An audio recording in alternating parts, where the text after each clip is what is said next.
sa Bareta, Enot sa Gabos. Oras Pilipinas, alas 4:38 ang hapon. An oras hatod sa Indokang. Oras na para itodo mo beat mo with Coke Studio. Alaksan FR, ibuprofen and paracetamol Alaksan FR. Isang Alaksan tapos ang laban. San Mig Light, 100 calories lang. Magaan sa tiyan. Drink responsibly. Nido 3 Plus.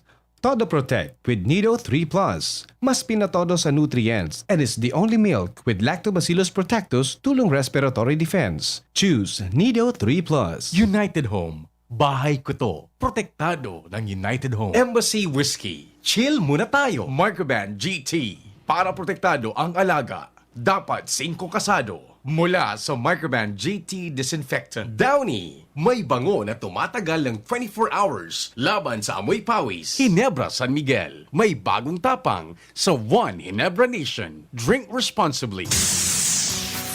Uya ang mas pinakusog, mas pinahiwas, mas pinagayon na Bicol Target Afternoon Edition. Madadalog nindo ang mas dakula na mga storya, asin pangyayari, hali sa satong kapalibutan, bisyon, asin sa bilog na nasyon. Bicol Target Afternoon Edition. Sige, Bicol Target na tabi, medyo nagkaigwa lang ni na technical adjustment an sa muya pong istasyon. Kaya nawara kita sa ere for almost 30 to 40 minutes. Well, anyway, the show must go on. Bicol Target na, ngunya na weekend, petsa 14 kan Mayo 2021. Sagod kitang alas 5, niin pagkahapon, katuwang ang tropa, Jomar Jimmy Al, sa kuyang mga kompadres iyan. Si Ren, si Luen, si Ands. Sa Manibela, si Henry The Boy Mata. Technical control. Ang sa kuyang idol, Money T in the house. Newsroom, News Director Edwin Peralta, pag-araw kayong oras man. Diretso dyan. Nakamonitor man si News Manager Mark Dela. Arven and Richard, pati na po si Angel. Tarabang-tabang sa production asin sa IT. Ako po ang sa indong servidor sa radyo, si Pio Fernandez. Good afternoon sa gabos na itong paraan tabay. Diyan man po sa mga nakalag-on sa DCGB News Online. Welcome na po. Maray na hapon halay sa Pilipinas. Siyempre, pwede ka mo dyan magparamdam and magpaabot man ng informasyon sa sakuya man na Facebook account. Hanapon lang dito Pio Fernandez and sa sakuyang telepono numero 0961-759-0888. That's 0961-759-0888. As in sa Globe, 0926-0156-020. Yun, may signal.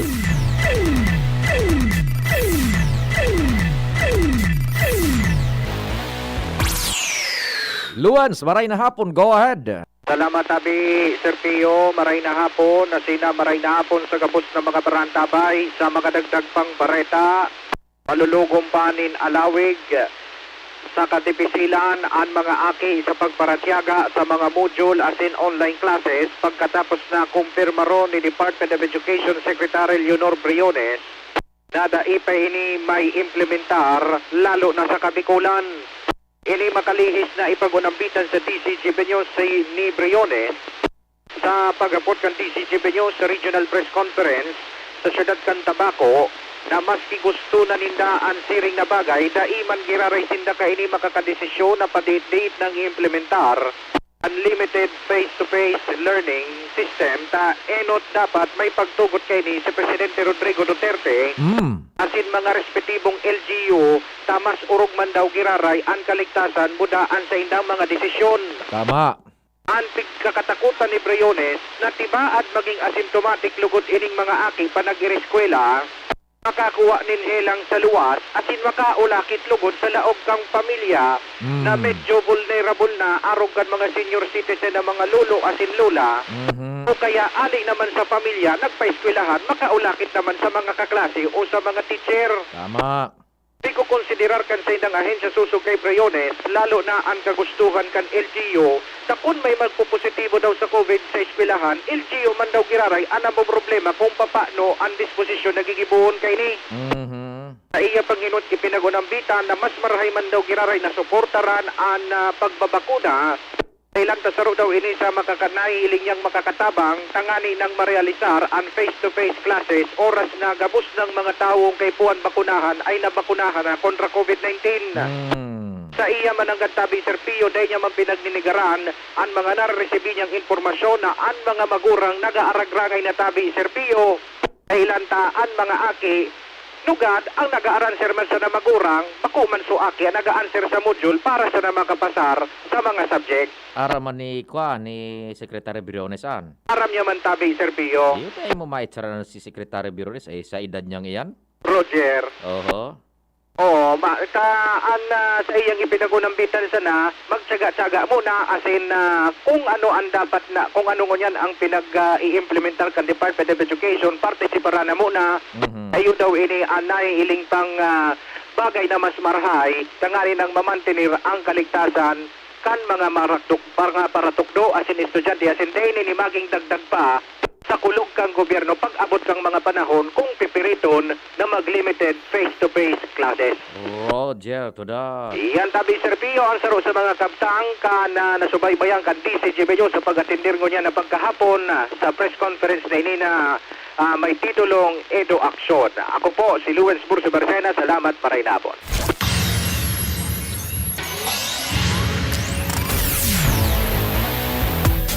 Thank you so much, Luen, sa dagdag na istorya. Biltadahan ta daw yan kung bako ngunyan sa maabot na semana, no? Duman sa tingog kan banwaan. May signal giraray dyan sa luwas. Nasa linyaan sa tuya mga pag-iriba. Nagbuburok-budok.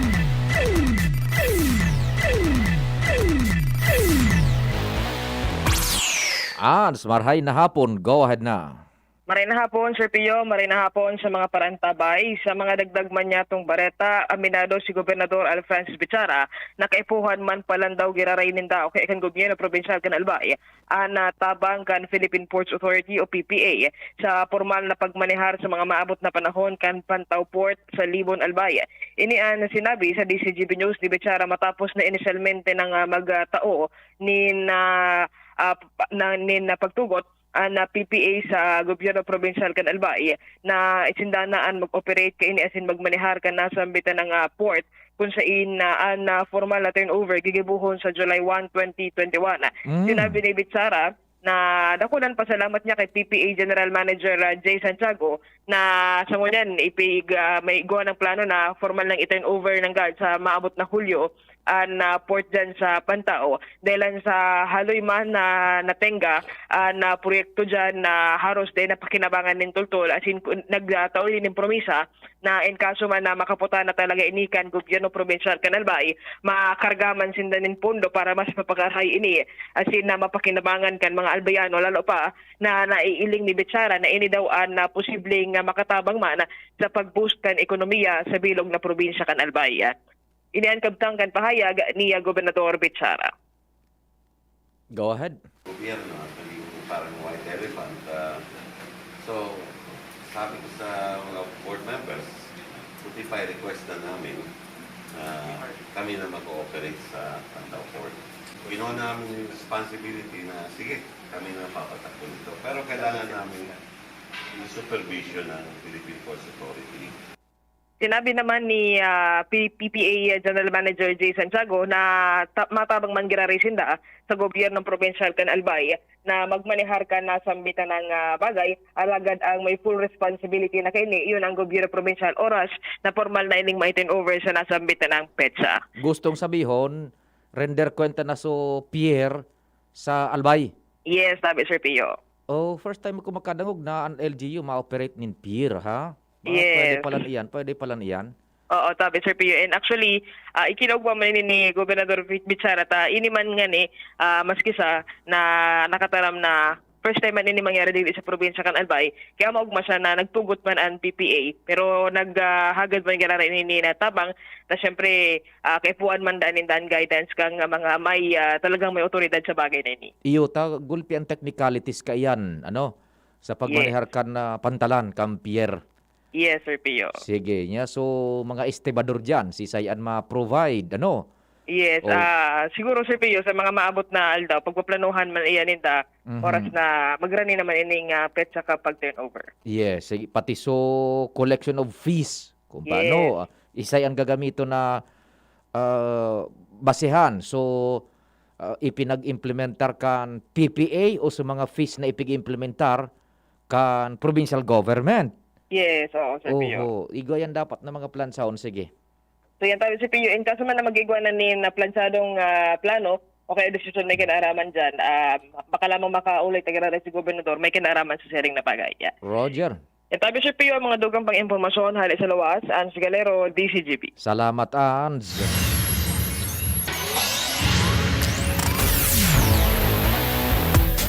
So, albay na pala ng mamanihar ka yan na pantalan, pier dyan sa Pantaw, sa Libon. Okay, sige, dire-diretso kita kan mga istorya sa luwas. May signal man. Ang first district kan albay. Kading Jomar, go, go, go! Salamat pa rin Pio, maray na hapon sa mga parantabay sa dagdag na bareta. Dai nakakasiguro sa mga persona na nakabakal nin rights kadaga digdi sa Sitio Bulawan kan malilipot na ngunyan makiklaim na kan lokal na gobyerno na maipatao sa inda so daga na nabakal ninda ang rights. Iyon supig barita mo kay ito pa di, kay itong mga nakalis na bulan. Iyo pa dito, ipig nakatalaan ng award kan DENR sa lokal na gobyerno ang 61 hectares Nakula. na ang ibang porsyon pig poposisyonan na, pig kudala na. So iba may mga papel na kalinda sa right. Yan, igwa ning nagpabakal sa indakan rights diyan na mag-okupar. Roger Ronat, Okay? dahil hindi nakakasiguro ngunyan na mapapaduman ito sa sainda. Inihulit ipig-refer na sa committee level kan Sanggunian Bayan kan Malilipot ang mga dapat na kondisyones bigibuon duman sa daga oras na mai-hold na ini kan DNR and saro sa nasi irip kan DCGB News na pwedeng ikonsiderar iyo ang pwede sa nang maikonsiderar so talagang nakaposisyon na Yan. may harong na. Oho. Pero conditional pa na dapat ang mga ini talagang POs as hindi ang ibang daga na pagsadiri Oho. dahilan ta nahihiling ka na sanggunian na sa nagbarakal duman dati ng mga uruigwahon nakulo ng propriedad. Mga magugulang. O yeah. Ito man so actually mga ano pa man sana yan, mga pag-aadalan yan tabi Parimpio Roger. na ilalog sa committee level. Ito man na sa mga papil sana talaga ang kapot, rights pa sana dahil pagsinda duman lamang itigmugtag kung ano pa man, garo itsa puwera na ito. Ay, yun. Nagugubati, thank you, na so binakal ninda kang rights. Iyo, TY Sinda. Oo. And itong sa mga nagposisyon, nagpunto na, ikukonsiderar man ito na depende man giraray sa sitwasyon niya sa buhay.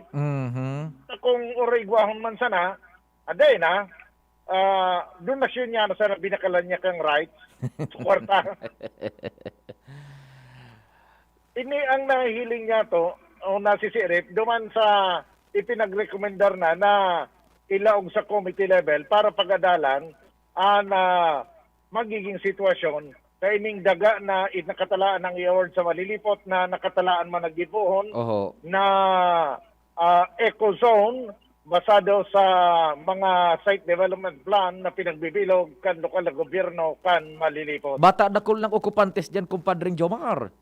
Dakul na, Igwang mga konkreto na. iguana tabi pa di. Susko talaga Oo. naman. So dahil magkita sila nakakasiguro. Dahil sila makasiguro managad ka yan.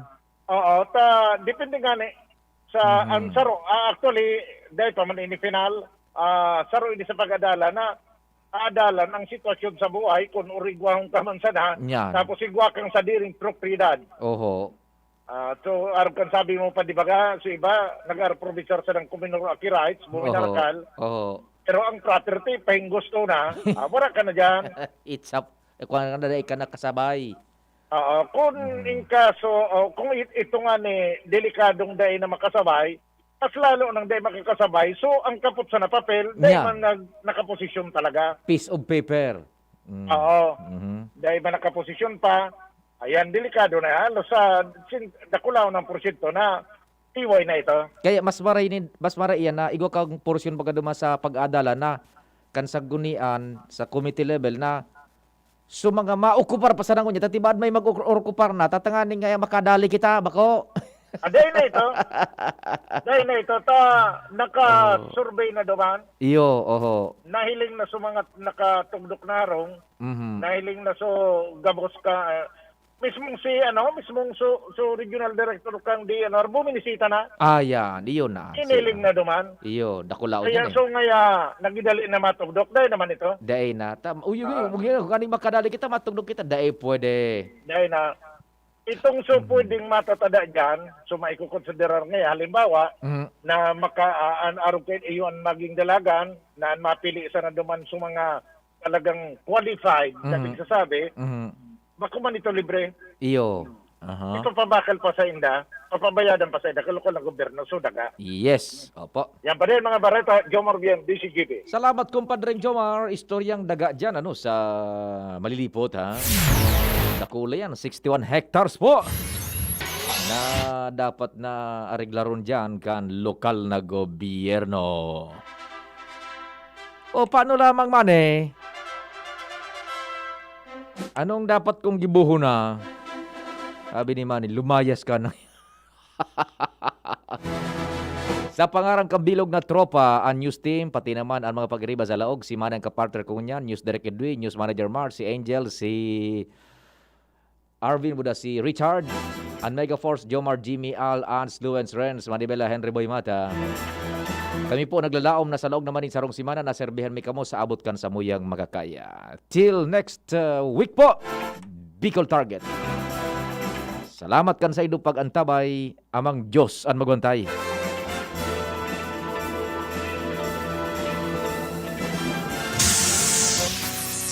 Nadagog nindo ang mas pinagayon na programang Bicol Target Afternoon Edition. Liwat sa aga, mag-iribanan po kita sa programang ini. Bigbisa na sa DCGB. Ansay nung kadamay. Tara na, sabay ka na. Tara na, saan ka ba pupunta? Maraming mabibili sa presyong abot kaya. Huwag magalinlangan, huwag mag-isip. Shopping need not be expensive. Yashano, Yashano.